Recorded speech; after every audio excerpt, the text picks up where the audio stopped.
He conquered half the known world, then was murdered by the men who called him friend. This is the story of Julius Caesar, the most dangerous gamble in Roman history. Our protagonist was born into a noble family that had lost its fortune and influence. Ambitious, restless, and brilliant, young Julius Caesar wanted one thing above all: to restore his family's glory and rise to the very top of Roman power. But Rome was not a kingdom. It was a republic, ruled by the Senate, where ambitious men clawed their way upward through elections, alliances, and favors. To win real power, Caesar would need friends more powerful than himself. The first man he turned to was Crassus, the richest man in Rome, a senator who had bought his way into influence but craved the respect that only military glory could buy. The second was Pompey, Rome's most celebrated general, a war hero adored by the people but increasingly isolated by jealous senators who feared his popularity.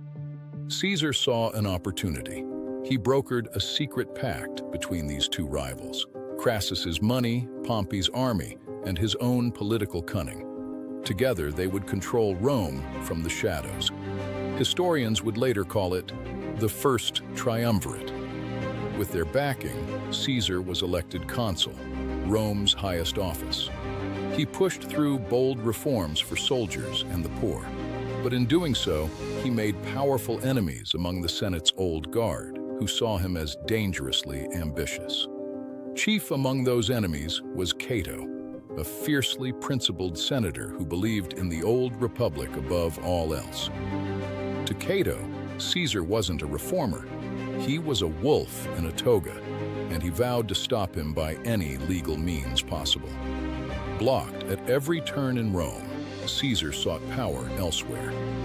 He arranged to be sent north to govern Gaul, a wild, unconquered territory that offered exactly what he needed: an army, endless glory, and a legend in the making. For nearly a decade, Caesar fought brutal campaigns across Gaul, crushing tribal armies and conquering vast new lands for Rome. His soldiers worshipped him, and back home, the common people devoured his own written accounts of his victories. Caesar had become something Rome had never truly seen: a general more beloved by ordinary citizens than the Senate itself.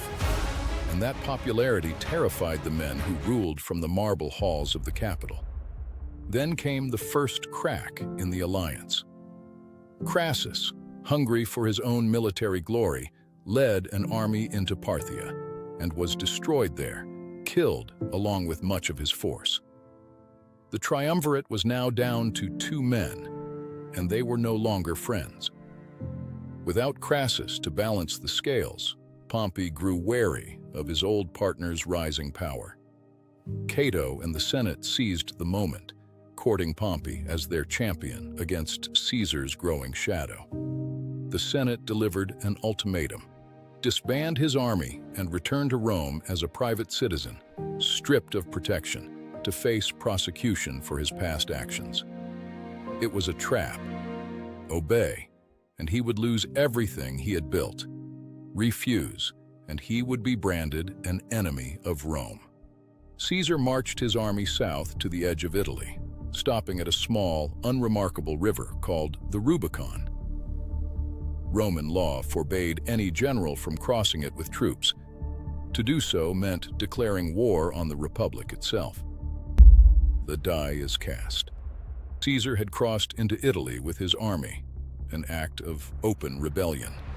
Civil war had begun, and all of Rome now had to choose a side.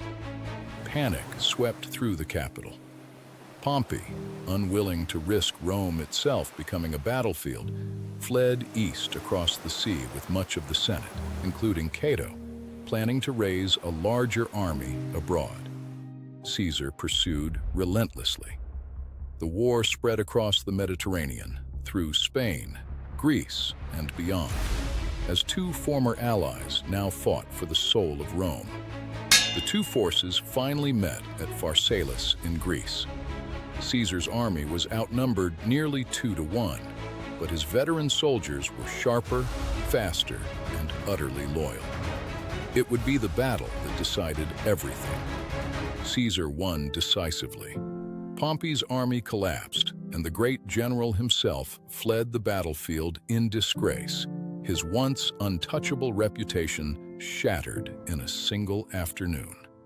Desperate and humiliated, Pompey sailed to Egypt, hoping the young pharaoh's court would grant him refuge.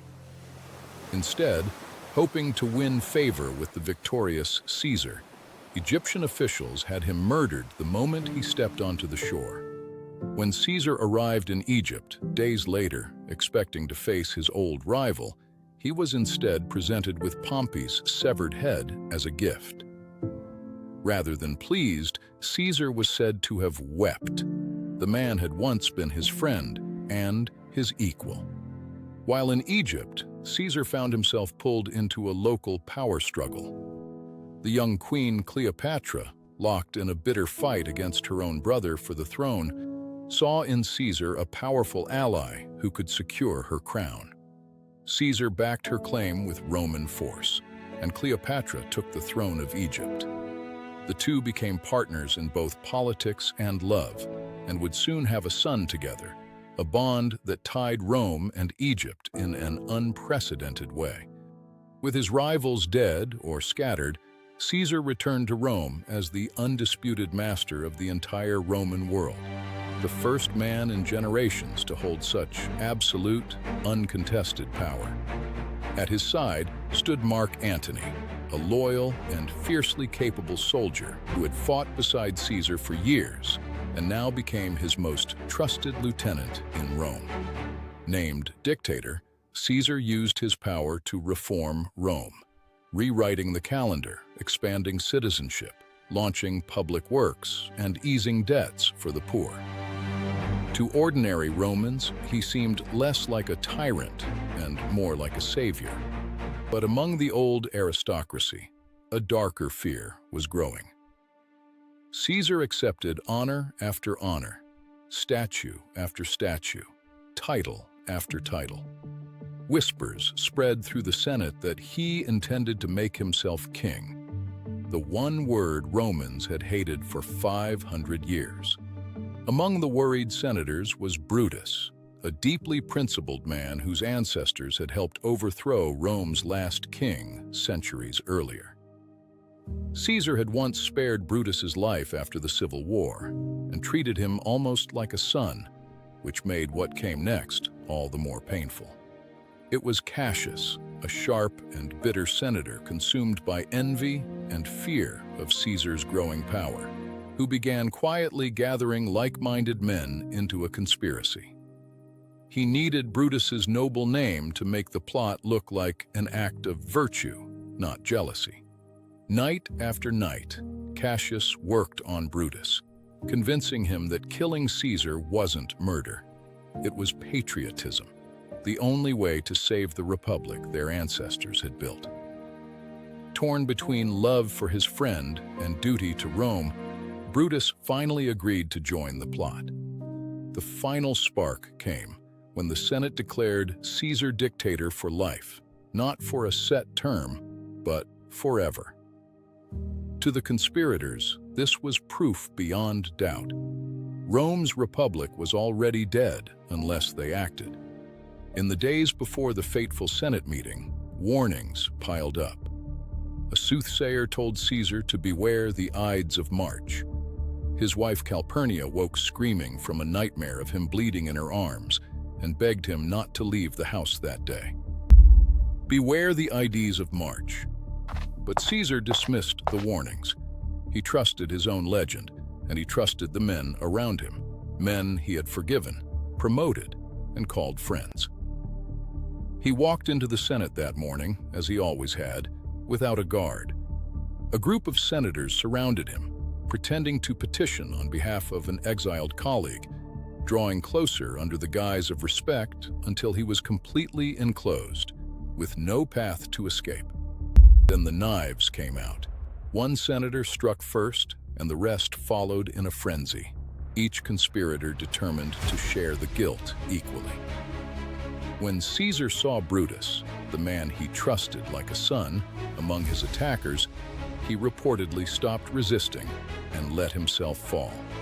Julius Caesar died at the foot of a statue of his old rival, Pompey, stabbed 23 times by men who believed they were saving the Republic. Instead, they had just destroyed it. The conspirators expected the people of Rome to celebrate their tyrant's death. Instead, the city erupted into shock and grief. Caesar had been loved by the common people, and his murder felt less like liberation and more like chaos. Mark Antony, still fiercely loyal to his fallen friend, seized the moment. At Caesar's funeral, he read aloud Caesar's will, revealing gifts left to every Roman citizen, and turned the grieving crowd into a furious mob against the assassins. Brutus and Cassius, the men who believed they had saved Rome, were forced to flee the city they thought they had rescued, hunted now as murderers rather than hailed as liberators. A new war followed, this time to avenge Caesar rather than to stop him. Caesar's own adopted heir, a young man named Octavian, rose up alongside Mark Antony to hunt down the conspirators. Defeated in battle and with no path left to victory, both Brutus and Cassius took their own lives rather than be captured.